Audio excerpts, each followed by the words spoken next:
안녕하세요. 제인테크 리뷰의 개사장 포토십니다. 오늘은 2023년 반 제조사별 노트북 종류에 대해서 오늘 말씀드려보도록 하겠습니다. 저희가 원래 보통 매년 노트북 모델명 정리를 다 해드리긴 하거든요. 그런데 올해는 그게 살짝 좀 늦어지긴 했어요. 요즘 신제품 노트북들이 되게 느리게 나오고 있잖아요. 그래서 이제서야 겨우 라인업이 좀 정리가 됐나 뭐 그런 생각이 들거든요. 아직도 출시가 안 된 제품들이 많으니까 이 내용이 올해 후반으로 갈수록 조금 달라질 수 있다는 점 참고해서 봐주시면 감사하겠습니다. 네, 그러면은 한국 노트북부터 한번 볼까요? 삼성의 라인업을 보겠습니다. 뭐 생각보다는 단순하거든요. 대부분 요즘 갤럭시북으로 이름이 통합이 되긴 했는데 갤럭시북이라고 해서 다 똑같은 갤럭시북은 아니거든요. 이게 다 등급이 있단 말이에요. 요 앞에 있는 NT 요 모델명으로 보는 게 가장 정확하기는 해요. 굳이 따지자면은 이게 자동차처럼 뭐 3 시리즈, 5 시리즈, 7 시리즈, 9 시리즈 뭐 이런 거로 생각하시면 되는데 NT 300이 제일 하급, NT 500이 그래도 중저가형, NT 700이 중급형, NT 900 시리즈가 고급형 뭐 이렇게 보시면 되세요. 뭐 중간에 붙는 숫자가 뭐냐에 따라서 노트북 인치 크기 수라든지 뭐 사양 이런 걸 볼 수 있는데 지금 이제 큰 분류만 보도록 하고. 근데 NT300은 이제 없지 않아요? 예, NT300은 지금은 거의 안 나오고 있긴 한데 요즘은 갤럭시북 3가 NT500하고 NT700을 담당하고 있고 갤럭시북 3 프로하고 갤럭시북 3 울트라가 NT900 시리즈를 담당하고 있습니다. 울트라가 NT900이에요?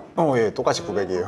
그래서 막 이렇게 모델명 집착하면서 보는 것보다 갤럭시북 3 울트라 그리고 뒤에 붙은 사양이 고사양 RTX 그래픽이 있는지 이런 걸 보면서 구분을 하시면 좋을 것 같아요. 요게 전부 다 갤럭시북 3거든요. 그래서 NT500하고 NT700하고는 마감하고 빌드 퀄리티 차이가 생각보다 많이 나요. 그래서 막 갑자기 갤럭시북 3가 50만 원대에 풀렸다라고 하면은 그건 99.9% NT500번대라는 걸 참고해 주시면 되겠습니다. 그리고 좀 함정 같네요. 그 갤럭시북 3 NT700번 시리즈도 올해 좀 많은 변화가 있었는데요. 원래는 이제 독자적인 디자인이나 설계가 들어가던 모델이었거든요. 근데 올해 NT700은 작년에 NT900번대, 그러니까 갤럭시북 2 프로를 똑같은 프레임하고 설계에다가 디자인은 그대로 가져와서 CPU만 변경을 해서 NT700번대로 낮췄어요. 작년에 NT700번대가 다른 건 다 괜찮은데 디스플레이가 NTAC 45%, 그러니까 세격이 낮은 디스플레이를 달고 나와서 욕을 좀 먹었었잖아요. 근데 올해는 이제 작년 900번대를 그대로 쓰다 보니까 디스플레이 세격은 좋아졌어요. 근데 문제가 NT900번대 시리즈 작년에 갤럭시북 2 프로가 가장 단점으로 지적받았었던 게 16대 9 화면비.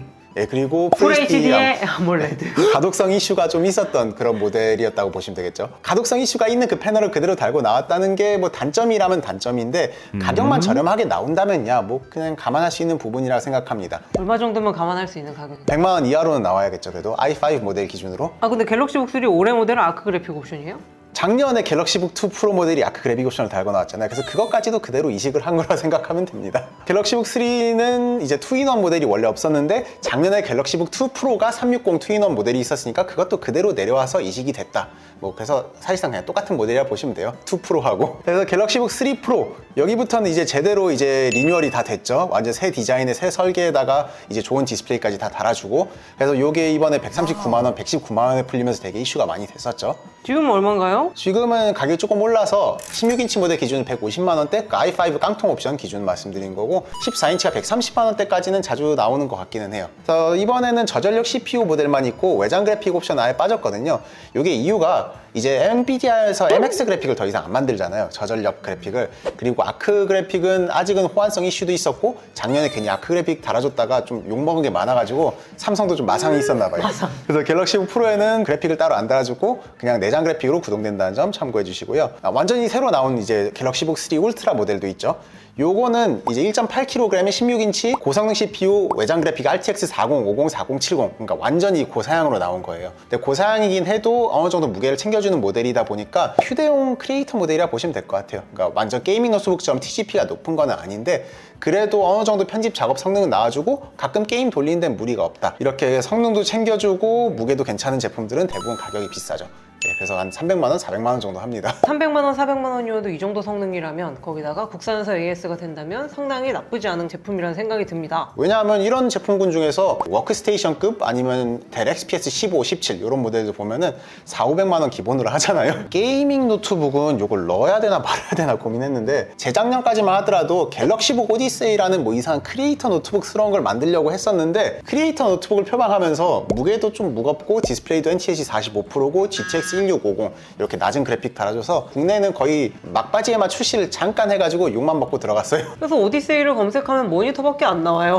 모니터는 열심히 요즘 만들고 있죠. 모니터는 가성비 좋다는 얘기 많이 들어요. 그러니까 게이밍 장비를 만드는 걸 포기한 건 아닌 것 같은데 게이밍 노트북도 좀 만들어줬으면 하는 아쉬움은 있습니다. 뭐 이제 울트라 만들어줬으니까 오디세이도 다시 부활하면 좋지 않을까 싶네요. 그 다음은 LG 제품을 볼게요. LG도 사실은 단순하거든요. 근데 요즘 파생형이 약간 생겨가지고 조금 늘어난 케이스라고 보시면 되는데 원래는 여기 울트라 PC 중저가형이라 보시면 되고 그램이 고급형이라 보시면 되는데요. 그래서 울트라 PC 엣지라고 원래 울트라 PC보다 무게를 살짝 줄여서 그런데 그램보다는 마감이 좀 떨어지는 이런 중간 등급 단계를 냈다 보시면 되고 그램에서 뭐 투인원 파생형 360 모델이 생긴 지는 벌써 2, 3년 됐으니까 뭐 이건 크게 놀라운 건 아니고 올해 새로 추가된 그램 스타일이라는 모델이 있어요. 그램 스타일은 일반 그램보다 조금 더 고급진 마감, 더 좋은 디스플레이, 그러니까 이런 성능 외적인 마감적인 부분을 좀 더 개선을 해준 거라 보시면 되는데 가격이 좀 많이 비싸가지고 욕을 먹긴 했었죠. 그래서 굳이 따지자면 그램 스타일이 좀 프리미엄, 그리고 그램은 그냥 고급 이런 모델로 보시면 될 것 같아요. RTX 그래픽을 달고 싶다라고 하신다면 그램 시리즈에 RTX 2050이나 3050 같은 좀 엔트리급 그래픽이 달린 모델들이 있거든요. 근데 TGP가 한 35에서 45W 뭐 그 사이로 되게 낮은 편이니까 그냥 약간의 그래픽 성능이 필요하다 정도이지 RTX 그래픽이 달렸다고 본격 게이밍 노트북이라 생각을 하시면 안 됩니다. 이게 발열 감당이 안 되는 설계라서. 그리고 그램 스타일은 RTX 외장 그래픽 옵션이 없습니다. 다 내장 그래픽 옵션이에요.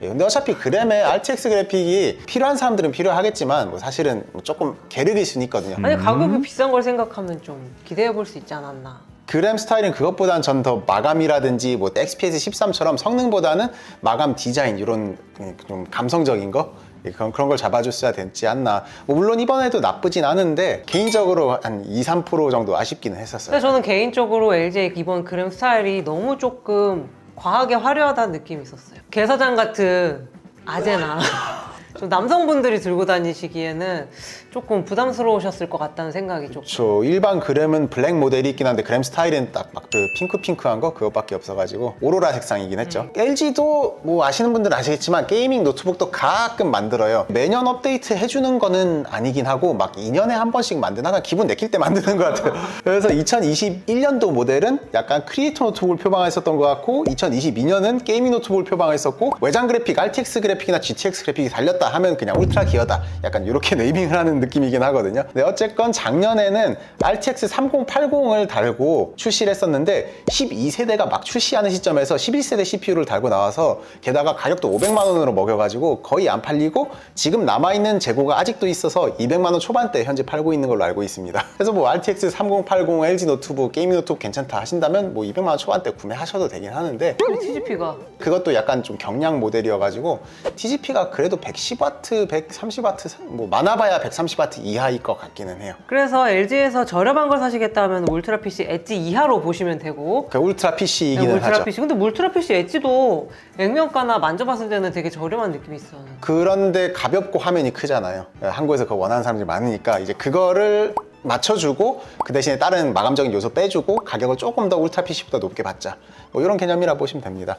그럴 거면 그램 구형을 사는 게 울트라 PC에 옛날에 MX 그래픽 모델들이 많았었거든요. 근데 요즘 MX 그래픽이 단종이 돼가지고 그냥 내장 그래픽으로 통일이 돼버린 것 같아요. 개인적으로 굳이 내장 그래픽을 넣어준다면 RDNA2 그래픽 들어간 걸 내주면 참 좋을 텐데 LG가 굳이 바득바득 어떻게 해서든 RDNA2 들어간 거는 안 내주더라고요. 그냥 옛날 배가 내장 그래픽 들어간 모델밖에 아직은 없는 걸로 알고 있습니다. 자, 여기까지는 저희가 삼성하고 LG가 좀 단순하죠? 라고 얘기했잖아요. 이거 안 단순한데? 라고 생각하시는 분도 계실 것 같은데 이제부터는 ASUS입니다. 이 표가 좀 다르긴 하죠. 그러니까 노트북을 주력으로 만드는 그 해외 브랜드들이 있잖아요. 뭐 ASUS나 레노버, HP, 델 이런 브랜드들은 그냥 풀 라인업이 다 갖춰졌어요. 그러니까 소비자용, 휴대용 모델하고 게이밍 모델, 게이밍 중에서도 경량 모델하고 헤비급 모델하고 나눠져 있고 비즈니스 모델 따로 있고 전문가용 워크스테이션 이런 게 다 나눠져 있거든요. 그래서 이렇게 분류가 많다고 보시면 되는데 일단 일반적으로 국내에서 생각하는 노트북이라고 하면은 일반 소비자용이라 보시면 돼요. 대부분은 휴대용 저전력이라고 보시면 되고 뭐 그램하고 삼성 갤럭시북하고 그냥 결이 비슷한 그런 제품들이라 보시면 될 것 같습니다. 그러니까 ASUS 노트북 중에서 그냥 아무 모델명이 안 붙은 저가형 모델들이 있거든요. 나오거든요. ASUS 랩톱 뭐 X 어쩌고 Z 어쩌고 이런 게 나오는데 대부분 저전력 CPU고 셀러론하고 펜티엄 완전 사양 낮은 CPU 모델들도 여기에서 막 20-30만 원대에 포진해 있기는 합니다. 내가 리눅스를 깔아서 쓰겠다,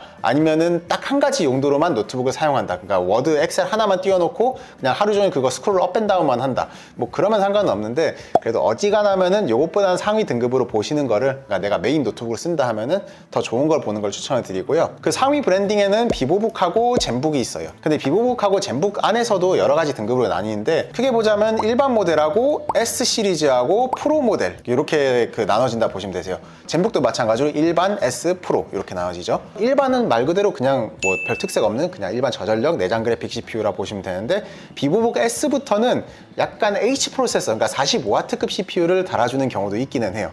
그리고 디스플레이가 조금 더 좋다든지 터치패드에 막 넘버패드나 아니면은 뭐 세컨드 스크린이 들어가 있거나 이런 특수 기능이 들어가 있는 경우들이 있긴 하죠. 어차피 이런 체급에서는 뭐 고성능 CPU가 들어가거나 저전력 CPU가 들어가거나 성능에서 엄청 차이가 나진 않거든요. 그래서 조금 마감이 더 좋고 디스플레이가 더 좋고 뭐 특수한 기능이 조금 더 들어가 있다, 이런 개념으로 구분을 해주시면 되고, 뭐 가격 차이는 뭐 그때그때 사양에 따라 다르긴 한데 그래도 대략 한 1-20만 원 정도 난다 보시면 될 것 같습니다. 비보북 프로 같은 경우는 좀 컨셉이 완전히 다르긴 한데 RTX 그래픽이 들어간다는 게 가장 큰 차이점인 것 같아요. 그래서 보통 RTX 3050 Ti를 많이 달아주고 나왔었죠. 작년에도 비보북 프로 모델 RTX 3050 이 모델들 워낙 가성비가 좋아가지고 인기가 되게 많았었죠. 이게 바로 그 삐쭈북으로도 알려져 있었던 그 모델이라 보시면 되고요. 엔트리급 크리에이터로 쓸 수도 있기도 하고, 가끔 게임도 하고 그냥 휴대용 노트북으로도 쓸란다, 뭐 이렇게 하시는 경우는 뭐 나쁘지 않다고 보시면 됩니다. 근데 약간 비보북이 전체적으로 좀 힙한 느낌? 컬러감이 좀 독특하거나 디자인이 그렇죠. 조금 특이하거나 젊은 층이 쓸만한 느낌이었다면, 젠북은 진짜 말 그대로 젠한 느낌? 그렇지, 좀 조금 차분하고 젠틀이라고 해야 되나? 하여간 뭔가 그런 좀 고요한 느낌이 있었던 것 같아요. 젠북은 조금 더 그냥 고급형 라인업이라 보시면 돼요. 그러니까 삼성으로 따지자면 갤럭시북하고 갤럭시북 프로의 차이라고 생각하시면 되는데, 젠북 S는 조금 더 고성능 CPU가 들어가는 경우도 있기도 하고, 여기에 이제 추가적으로 이제 세컨드 스크린 달아주거나 아니면은 뭐 디스플레이 해상도가 좀 더 좋거나 뭐 이런 경우들이 많습니다. 젠북 프로는 요거는 이제 본격 그냥 크리에이터 모델이라 보시면 돼요. 저전력 CPU 구성은 없고 그냥 고성능 CPU의 RTX 그래픽이고, 무게도 거의 2kg 전후로 해가지고 어느 정도 무게감은 있는 편인데, 그 대신에 가격은 좀 비싸긴 해요. 200만 원 중반대부터 시작해서 300만 원 이상까지 가고, 올해는 전반적으로 노트북 가격이 더 올랐으니까 300만 원 이상으로 보셔야 되지 않을까 싶고요. 그리고 한 가지 더, 비보북이랑 젠북 둘 다 플립 투인원이 있다는 얘기가 있습니다. 예, 뭐 투인원 모델도 있으니까. 근데 요즘 투인원이 조금 인기가 사그라들고 있긴 하거든요. 파생형 투인원 모델이 요즘은 잘 안 나오고 있기는 해요. 근데 원하신다면 찾아볼 수는 있다. 네, 그리고 ASUS는 사실 일반 소비자용도 소비자용이지만 게이밍 노트북이 되게 유명하죠. 2010년 전후 정도로 해서 게이밍 노트북에 강자하면은 ASUS, 에이서, MSI거든요. 3강 중 하나였다. 지금도 여전히 3강 중 하나긴 하지. 그 3강 중에 삼강이 맞나요? 그 3강 중 2강은 약간 영향력이 떨어진 느낌이긴 한데, ASUS는 아직도 영향력이 좀 큰 느낌이긴 합니다. 터프 시리즈가 일단은 좀 저가형을 담당하고 있다 보시면 되고, ROG 스트릭스는 뭐 중급에서 중상급? 완전 고급까지는 아니지만 중상급을 담당하고 있다 보시면 되고, 여기서 스카 파생형은 이건 아예 고급형입니다. 이건 완전 고사양을 추구하는 거라 보시면 되고요. 그래서 터프 일반형은 뭐 보통 2.3kg, 뭐 2.6kg 정도까지 하는 모델이라 보시면 되고, 뭐 사양은 RTX 3060, 3070, 70 시리즈까지는 대체로 잘 달고 나오기는 해요. 그런데 터프 시리즈가 전반적으로 마감하고 디스플레이 같은 게 살짝 조금 아쉬운 부분들이 있긴 해서, 참고로 올해 터프 디스플레이는 많이 좋아졌다고 하니까 뭐 이 단점은 사라지긴 할 건데, 좀 저렴하게 구매하는 게 조금 더 키포인트라 보시면 되세요. 그래서 저는 개인적으로 터프를 구매하신다면 이제 4070 요 이상의 이제 고성능을 노리는 것보다는 그냥 4060, 4050 정도로 그냥 적당히 저사양을 저렴하게 구매하는 걸 추천드리고 싶습니다. 터프 대시는 이 터프 모델 중에서도 조금 가벼운 경량형 모델이라 보시면 되고요. 가벼운 게이밍 노트북들이 되게 인기가 많거든요. 그 중에서 그나마 저렴한 모델이라고 생각하시면 될 것 같습니다. ASUS가 게이밍 노트북으로 유명한 이유 중에 하나가 ROG라는 브랜드가 따로 존재하기 때문인 것인데, 사실 터프는 ROG보다는 저가형, 우리는 너를 ROG로 생각하지 않는다, 이런 느낌으로. 약간 터프는 아예 사실은 ROG 패밀리가 아니라 말씀하신 대로 그냥 ASUS에서 담당하거든요. ROG 부서가 따로 있어요. 뭔가 불쌍해. ROG 스트릭스 시리즈는 그냥 성능을 추구하는 모델이라 보시면 되고, 그래서 휴대성이 좀 떨어지는 경향은 있습니다. 좀 무거운 거는 거의 3kg까지도 가기도 하고, 16인치 모델만 하더라도 2.45 kg 정도 될 거예요. 그래서 요거는 휴대성 거의 포기하고 성능을 추구하는데, 본인 디자인 취향이 조금 더 RGB 번쩍거리고 하는 하는 걸 좋아한다, 조금 더 게이밍스러운 걸 좋아한다, 얌전한 것보다는 화려한 게 좋다, 이런 분들한테 주로 추천드리긴 합니다. 심지어 올해는 18인치도 나왔죠. 그렇죠. 원래 15, 17인치였는데 이게 16대 15로 바뀌면서 16, 18인치로 바뀌었거든요. 요즘 18인치 게이밍 노트북들이 조금씩 나오고 있는데 뭐 보시면 정말 거대하기는 해요. 뭐 거의 노트북을 데스크탑 대용으로 쓰시는 분들이 많아져서 그런 것 같기도. 애초에 17인치 게이밍 노트북이 2.7kg였는데 그거 들고 다니기 힘들잖아. 어차피 들고 다니기 어려워. 그래서 18인치로 만들어서 2.9에서 3.1kg가 됐어. 어차피 그것도 들고 다니기 힘들어. 그래서 그럴 바에는 화면이라도 큰 게 좋다. 뭐 이거는 충분히 이해가 갑니다. 근데 그게 되게 그 리즈너블하다고 생각이 드는 게 어차피 ROG에는 가벼운 제피러스 그 라인업이 있잖아요. 맞아요. 그래서 그 다음에 ROG 제피러스 시리즈가 있는데 이것도 그냥 등급별로 GMS 시리즈로 있거든요. 이게 옛날에는 G가 라이젠, M이 인텔이었는데 요즘은 이제 그 구분이 없어졌고 G가 중급 그리고 M이 고급, S 요즘은 S로 안 나오고 제피러스 듀오로 나오는데 제피러스 듀오는 아예 프리미엄, 그러니까 한 400만 원 이상 되는 모델이라 보시면 될 것 같아요. 그래서 저희가 사용했었던 게 제피러스 G14, 그러니까 14인치 중에서 게이밍 성능이 나오는 몇 안 되는 모델 중 하나였거든요. 요즘은 14인치 게이밍 노트북들이 조금 나오긴 하는데 거의 이게 스타트를 끄는 모델이라 보시면 될 것 같아요. 최소한 대중화된 것 중에서는. 한 3년 됐나요? 3년 됐죠. 어느 정도 자리를 잡았다는 느낌이에요. 그렇죠. G14는 좋아하는 사람은 정말 좋아하고 싫어하는 사람들은 정말 싫어해요. 14인치 화면에서 뭔 게임을 하냐, 14인치에서 고성내니까 너무 뜨겁다. 그런데 좋아하는 사람들은 당연히 14인치 게이밍이면 뜨거운 건 감수하고 가야지, 디스플레이 작은 거는 뭐 밖에서 게임할 땐 편하고 집에서는 외장 모니터 연결하면 된다. 사실 정답은 없어요. 둘 다 맞는 소리거든요. 뜨거운 것도 사실이고 화면 작은 것도 사실인데 본인이 어떻게 사용할 거냐에 따라서 달라지는 거니까 너무 싸우지도 마시고. 네, M 시리즈는 여기서 이제 디스플레이를 더 좋은 거 달아주고 뭐 G싱크 기능 달아주거나 뭐 이런 차이들이 있을 거예요. 그리고 마감이나 이제 그런 세부적인 품질 이런 게 좀 차이 난다 보시면 되고, RTX 4080 이상으로는 아마 M 시리즈 이상부터만 달아주는 걸로 알고 있어요. S 시리즈가 ASUS의 기술력이 다 들어간 제품이라 보시면 될 것 같아요. 말 그대로 제피러스 듀오니까 듀얼 디스플레이잖아요. 젠북 듀오처럼 합판에 있는 디스플레이가 떠오르는데 그 떠오른 공간으로 인해서 상판 흡기까지, 그러니까 그쪽으로 흡기까지 다 한단 말이에요. 아래쪽 대개 상판하고 합판 모두 흡기가 이루어져서 통풍이 되게 잘 되는 구조이기 때문에 그래서 얇고 가볍게 만들 수 있었다. 스파이더맨에 나왔던 그 제품이구나. 근데 그때는 아마 상판 흡기 기능이 있었나 없었나 그건 확실히 모르겠는데, 마지막으로 ROG 플로우는 이거는 약간 좀 전략 모델이거든요. 생긴 지도 얼마 안 됐어요. 한 2년 전에 생겼나? 예, 그랬을 건데 2-in-1 13인치 게이밍 노트북하고 게이밍 태블릿이라는 걸 만들었어요. 그러니까 RTX 그래픽이 들어간 13인치 휴대용 태블릿. 되게 독특한 모델이라서 이것도 마찬가지로 좋아하는 분들은 엄청 좋아하고 싫어하는 분들은 엄청 싫어해요. 태블릿에서 뭔 게임이냐, 뭐 TGP 50W 가지고 뭔 게임을 하겠냐, 이런 분들도 계시고, 어디에서나 들고 다닐 수 있는 휴대용 게임기라고 생각을 하고 컨트롤러하고 페어링을 해서 쓴다, 이런 분들은 만족도가 되게 높고요. 근데 애초에 좀 플로우는 컨셉이 너무 좋고 디자인 컨셉도 뭔가 정말 게이머들을 위했다는 생각이 많이 드는 데다가 현대 과학 기술의 정수를 내가 손 안에 들고 있다, 그런 느낌이 드니까. 그렇죠. 13인치 태블릿에 엄청난 고성능 CPU하고 GPU를 넣는 것 자체가 약간 좀 가슴 벅찬 일도 있긴 하죠. 정말 실용적인 부분으로 보자면 이건 게임기라 생각하고 접근하시면 만족도가 되게 높다고 생각해요. 그나마 좀 노트북으로 써먹겠다 하신다면 2-in-1 모델인 X 시리즈를 보시면 될 것 같고, 요거 13인치, 16인치 모델이 둘 다 있습니다. 16인치 모델은 2-in-1인데도 생각보다 발열 제어가 나쁘지 않다고 하니까 뭐 참고해 주시면 될 것 같고요. 비즈니스용은 사실 그렇게 길게 설명할 필요는 없을 것 같아요. 국내에서 그렇게 유명하진 않아가지고 익스퍼트 북이라는 시리즈가 있고, 이게 B1, B3, B5, B9 이렇게 등급별로 숫자가 먹여지는데 당연히 숫자가 높을수록 등급이 더 높기는 해요. 그리고 각 등급마다 태블릿형도 있고 2-in-1형도 있고 뭐 되게 다양한 제품들이 있고, 주로 숫자가 올라갈수록 무게가 가벼워지는 경량화를 추구하거든요. 이게 해외에서는 가성비가 그렇게 나쁘진 않다고 알고 있거든요. 근데 국내에서는 뭐 유통 수량이 그렇게 많지 않아서 그런지 개인이 구매할 때는 조금 비싼 느낌이 있어요. 그래서 세일할 때 구매하시거나 아니면 B9 모델이 정말 우리나라 경량 노트북 좋아하니까 그 1kg도 안 되는 900g짜리 B9 모델도 있거든요. 그래서 그런 거 원하시면 구매하셔도 된다. 그 다음에 크리에이터용, 워크스테이션용으로 프로아트가 있는데 에이수스에서는 사실 이게 되게 비싸고 프리미엄급의 라인업이잖아요. 그렇죠. 그래서 완전 이제 크리에이터 전용 기능들을 넣어줘요. 그러니까 막 이상한 다이얼 같은 거 넣어줘가지고 뭐 포토샵 같은 데 색상 그런 거 선택하기 편하게 해주고 뭐 이런 이제 독특한 기능들 들어가 있고, 아까 말씀드린 에이수스 젠북 프로 모델처럼 고사양 RTX 그래픽이 들어가기도 하는데 디스플레이 구성이라든지 아니면 전반적인 시스템 전력 구성 이런 거를 좀 더 크리에이터 모델에 가깝게 좀 잡아준다 보시면 될 것 같습니다. 이게 참 한국에서는 많이 인기가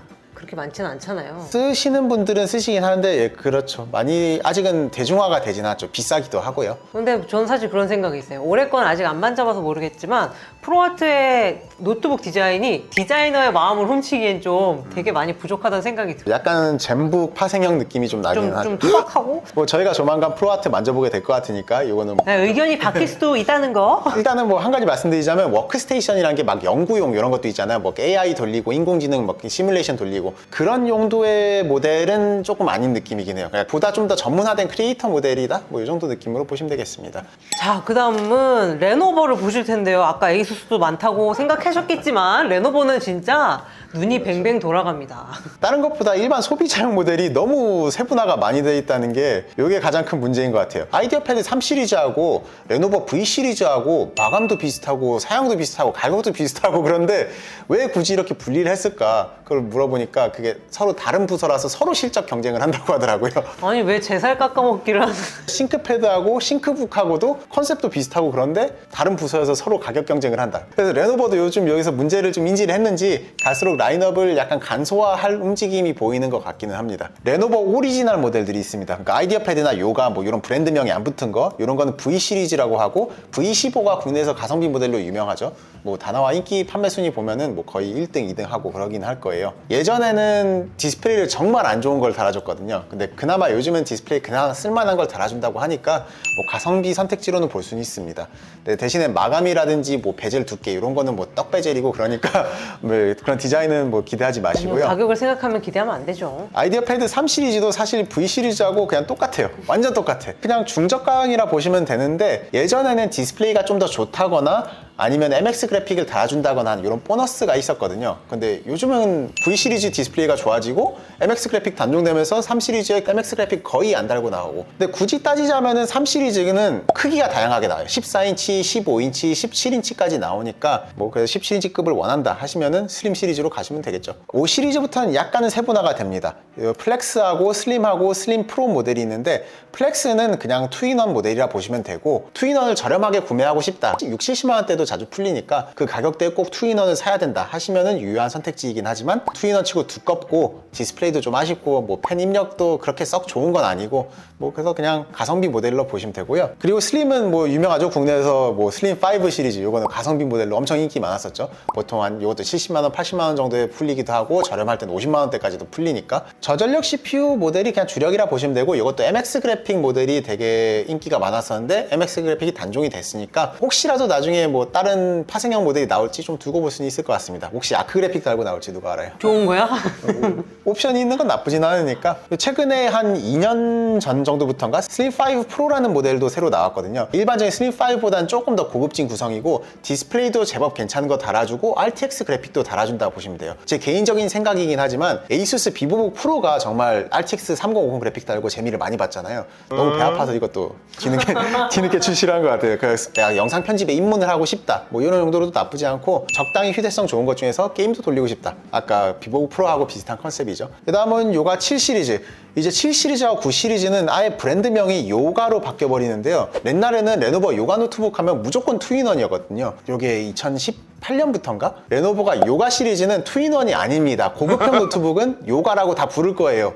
라고 바꿔버렸어요. 그래서 요가 7 중에서 그냥 요가 7이 붙은 거는 투인원이고요. 요가 슬림 7, 요가 슬림 7 프로 이런 게 붙으면은 일반적인 폼팩터의 노트북입니다. 그래서 어느 정도 여기부터는 뭐 젠북이라든지 삼성 갤럭시 3 프로처럼 마감이나 디자인도 어느 정도 챙겨주는 모델이라 보시면 되고 슬림 7 프로도 슬림 5 프로처럼 RTX 그래픽을 달아준다는 이런 차이점이 있습니다. 그래서 이것도 다목적으로 쓸 수 있겠죠. 근데 여기서 또 한 가지 파생형이 생긴 게 슬림 7 프로 X, 슬림 7 프로보다 조금 더 좋은 모델이 있거든요. 그래서 뭐 굳이 따지자면 프로 X라는 파생형이 또 있다. 요가 7은 뭐 요거는 그냥 무난한 투인원이긴 한데 무게보다는 의외로 성능이나 안정성을 좀 챙겨주는 구성이거든요. 그래서 무게가 조금 나간다는 단점은 있기는 합니다. 근데 투인원이 무거우면 조금 핸들링이 어려울 텐데. 들고 다니면서 투인원을 쓰는 게 아니라 딱 이렇게 거치해두는 용도로 투인원을 쓴다. 뭐 이러면 나쁘진 않은데 뭐 말씀하신 대로 좀 애매하긴 하죠.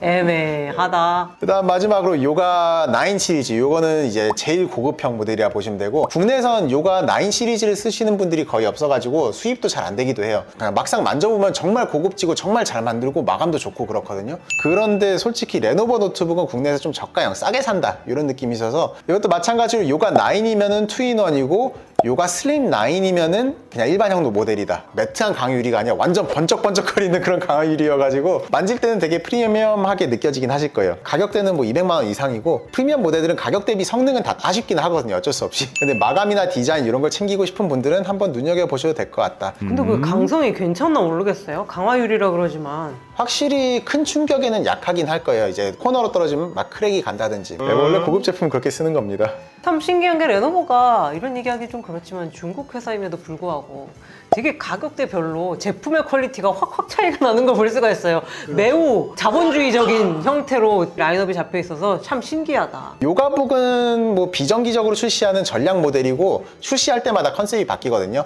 옛날엔 막 이잉크 들어가 있는 패널 달려있고 막 그러긴 했었는데, 올해 새로 나온 거는 상판하고 하판이 죄다 디스플레이, 굳이 따지면 태블릿을 2개 이어붙인 그런 노트북이라고 보시면 돼요. 그럼 이거 타이핑은 어떻게? 키보드를 따로 제공해주고, 만약에 그냥 그 노트북 그대로 쓸 거면은 터치화면 키보드를 써야 돼요. 되게 신박한 제품이네요. 네, 그 다음에 레노버의 게이밍 노트북 라인업을 보면 사실 리전 시리즈가 좀 유명하죠, 레노버는. 요거에 대해서는 저희가 한번 리전 브랜드가 어떻게 성장했는가 토크 영상 있죠. 그걸 한번 참고를 해주시면 좋을 것 같고요. 주로 리전 5 모델의 가성비를 좀 약간 무기 삼아가지고, 솔직히 제가 보기엔 약간 손해보면서 한 1-2년 팔았던 것 같아. 근데 그러면서 이제 가성비가 좋다. 의외로 레노버도 게이밍 노트북을 잘 만든 애가 돼가지고, 국내에서는 오히려 에이서하고 MSI보다도 조금 더 인지도가 높은 브랜드가 된 것 같아요.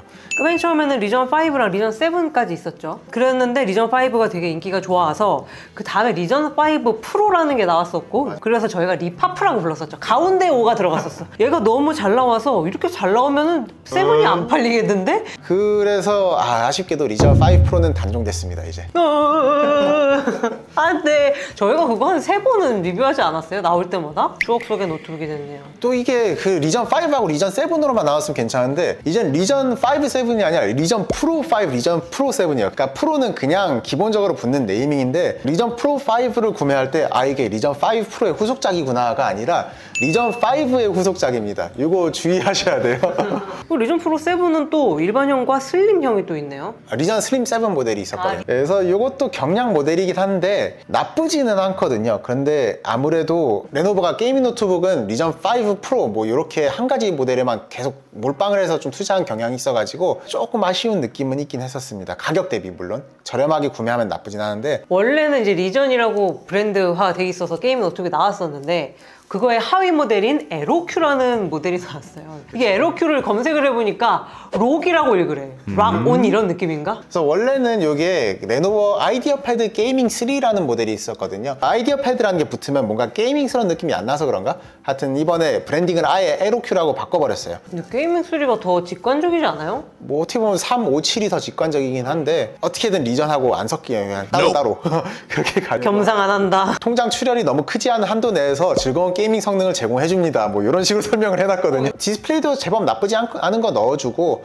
근데 뭐 마감은 살짝 떨어지고 이런 부분들이 있긴 하니까 그냥 가성비 추구하시는 분들은 뭐 개인적으로 나쁘지 않을 것 같긴 해요. 근데 되게 웃기는 점은 리전이랑 겸상하진 않지만 로고가 비슷해요. 뭐 뭔가 좀 비슷한 그 거 많이 O자가 Y가 들어가 있는 그런 느낌이. 자, 그 다음에 되게 많은 분들이 저희가 이 싱크패드 리뷰가 올라오면 되게 많이 이 매니아층이 많은 거야, 그죠? 그렇죠. 싱크패드는 원래는 비즈니스 용도였어요. 그러니까 여기 IBM에서 그냥 회사원들 월가에서 쓰는 상징적인 노트북 중 하나였었죠. 그래서 많이 비싸기도 한 대신에 마감이나 품질, 뭐 최신 기술 이런 거 다 뭐 신경 써준 그런 모델이었고, IBM이 이걸 레노버한테 넘겨주면서 사실상 레노버가 지금 이렇게 다양한 노트북 모델을 만들 수 있었던 이유가 싱크패드 연구소를 그대로 기술력을 이전받았기 때문이에요. LG가 이 싱크패드를 인수했었으면 LG도 예전에 싱크패드 만들었었던 경험이 있으니까 참 좋지 않았을까. 근데 뭐 또 몰라요. 혹시 지금 또 망했을지 그럼. 가격이 비싸다는 게 단점이어서 레노버에서 좀 대중적으로 살만한 가격대의 싱크패드를 만들자라고 하면서 이렇게 라인업이 되게 세분화가 됐다고 보시면 되겠습니다. ELTX X1 순서대로 등급이 나눠진다 보시면 되고요. 이 P는 등급이 아니라 그냥 워크스테이션 용도로 그냥 따로 분류가 된 거고, 이 시리즈는 보통 한 뭐 70만 원 이하의 가격에서도 구할 수 있는 싱크패드인데 막 카본 파이버 이런 고급진 게 아니라 그냥 플라스틱 마감이에요. 그래서 그냥 싱크패드 필이 어떤지, 그냥 어떤 구성인지 보고 싶다, 이렇게 입문용으로 나쁘진 않고, L 시리즈가 T로 넘어가기 전에 중간 단계 느낌이었는데 L은 요즘 거의 개량을 안 하고 있고, 혹시 제 생각이긴 한데 L 시리즈는 단종이 될 수도 있지 않을까 싶긴 하거든요. 그래서 T 시리즈부터는 정말 다양한 모델이 있어요. 이게 저전력 CPU 모델이 있고, 저전력 CPU 모델 중에서도 내구성을 챙기는 모델이 있고, 조금 더 얇고 가볍게 만드는 경량 모델도 따로 있고, 뒤에 G가 붙는 모델들이 있거든요. 그런 것도 RTX 그래픽이 들어가 있는 헤비급 워크스테이션 모델 표방하는 그런 제품들도 있고. 어찌됐건 T 시리즈가 싱크패드 중에서 되게 가장 역사와 전통이 깊고 좀 근본력이 있는 그런 모델이라고들 하잖아요. 굳이 고급 모델보다 T 시리즈를 선호하시는 분들도 계시기는 합니다. 뭐 장점으로는 호환되는 부품들이 많고 설계가 자주 안 바뀌니까 어지간해서는 유지 보수가 쉽다. 단점으로 보자면 설계가 자주 안 바뀌기 때문에 설계가 바뀌기 직전 단계의 세대 모델은 약간 구형 폼팩터를 하고 있는 경우들이 있다. T 위라고 보기는 좀 애매하고, 또 X 라인업이 있는데, 원래 예전 싱크패드 IBM에서 레노버로 넘어갔을 때 주로 X하고 T 시리즈가 주력 라인업이었거든요. 지금은 T하고 X의 경계선이 조금 흐려진 느낌이고, 13인치하고 투인원 모델이 주로 X를 달고 나오고, 나머지 14인치, 15인치, 16인치 모델이 T 시리즈로 나온다. 뭐 이렇게 구분을 하는 게 맞지 않을까 싶기는 합니다. 그래서 이것도 뭐 제 생각이지만 조만간 통합이 되지 않을까 싶고, 통합을 하는 게 맞을 것 같아, 그냥 T 시리즈로. 근데 그런 또 X 시리즈 매니아들이 또 싫어하시려나. 그러니까 이게 싱크패드 문제야. 또 이제 팬층이 있다 보니까 통폐합을 못해. L 시리즈도 나름의 매니아가 있거든. 이 시리즈는 그냥 너무 저가형이고 L 시리즈가 가성비다, 이렇게 얘기하시는 분도 계셔가지고. 그 다음엔 X1 시리즈는 이건 이제 제대로 프리미엄이거든요. 뭐 가장 유명한 걸로는 X1 카본, 요 14인치 프리미엄 모델이 있을 거고, 이제 12인치, 13인치급으로는 X1 나노가 있고, 16인치는 고사양으로 나오거든요. 요건 X1 익스트림으로 나왔었어요. 요게 X1 익스트림인데 RTX 그래픽 달고 나와서 이것도 크리에이터 아니면 다목적 용도로 사용을 할 수가 있거든요. 이게 P1 모델하고 설계가 완전히 동일하고, 그냥 그래픽을 RTX로 달아주냐 쿼드로로 달아주냐 가지고 사실상 P1하고 X1 익스트림이 갈라졌었거든요. 그래서 레노버도 이건 뻘짓이다 라고 생각을 했는지 그냥 P1에다가 RTX 모델을 넣어주는 걸로 통합을 하고, 익스트림은 단종을 시킨다고 합니다. 사라지는 건 아니에요. 그래서 이런 컨셉을 가진 제품은 P1이라는 이름으로 계속 나올 거니까 뭐 그냥 이런 거에 좋으셨던 분들 계속 그쪽을 봐주시면 되는데, P1 시리즈가 전문가용이잖아요. 근데 사실 폼팩터는 T 시리즈하고 X1 시리즈가 완전히 동일해요. 굳이 P 시리즈로 분류하는 게 이게 워크스테이션 인증을 받는다고 하거든요. 그래서 그것 때문에 가격이 조금 더 비싼 편이기는 합니다. 그러면은 익스트림이 없어지고 더 비싸게 사야 되는 거예요? 인증받고 좀 더 비싸지죠. 아, 같은 거.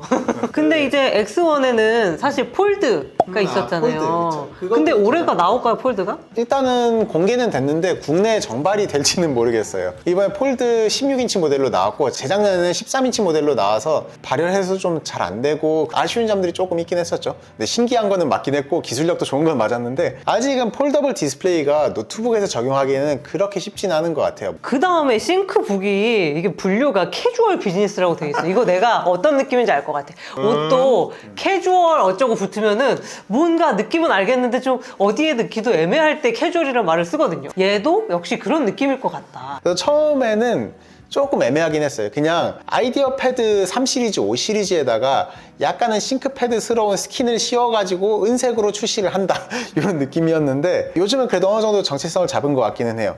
일반형 모델들은 그냥 뭐 사실 여전히 큰 특색은 없긴 하지만 가성비가 상당히 괜찮게 나오거든요. 그래서 뭐 가성비 좋은 비즈니스 노트북이다, 그냥 이 시리즈하고 L 시리즈 사이에 또 여기 어딘가에 그냥 위치하고 있는 뭐 그런 느낌이라 보시면 되고요. 예, 그리고 P 모델은 요즘 요건 인기 되게 많죠. 그 16P 이런 거 RTX 3060 그래픽 달고 나왔는데도 100만 원 초반대야. 그리고 16인치에다 무게도 1.9kg대. 그래서 이것도 다목적 모델로 쓰기가 되게 좋습니다. RTX 3060 그래픽이 달린 것 중에서 이렇게 저렴한 크리에이터 모델이 잘 없거든요. 그러니까 디스플레이도 잘 챙겨줬겠다, 마감도 나쁘지 않다, 키보드도 나쁘지 않다, 뭐 그래서 예, 여러모로 좋습니다. 그래서 어쨌건 16P 모델 덕분에 약간 뭐 주가 반등 싱크북의 이미지를 약간 좀 좀 견인시켜준. 플러스 모델은 그냥 대놓고 변태짓을 하는 그냥 모델인데요. 노트북 상판에다가 막 이잉크 달아주고 아니면은 21:9 디스플레이 모니터에다가 트랙패드 옆에 들어가는 자리에다가 이제 뭐 터치 디스플레이를 달아준다든지 막 계란한 구성으로 만들어줍니다. 그게 이름이 플러스였구나. 싱크고 플러스. 플러스 젠3. 어찌됐건 레노버가 그냥 해보고 싶은 변태짓을 해보는 그런 실험적인 제품이다. 근데 웃긴 게 의외로 이런 변태적인 제품들을 아저씨들이 되게 좋아하더라고요. 보통 노트북 구매할 때 저희가 다나와 검색을 많이 하잖아요. 다나와에서 판매되는 것보다 막 펀샵에서 팔리는 경우가 더 많다고 하더라고요. 그래서 장난감이지 그냥 21:9면 근데 로스트아크 할 때 좋긴 하겠다. 그러니까 그것 때문에 많이 사시지 않았을까. 자, 그 다음 미국 브랜드죠. 델 제품을 보겠습니다. 뭐 촬영만 거의 1시간 좀 넘게 했나? 2시간일걸?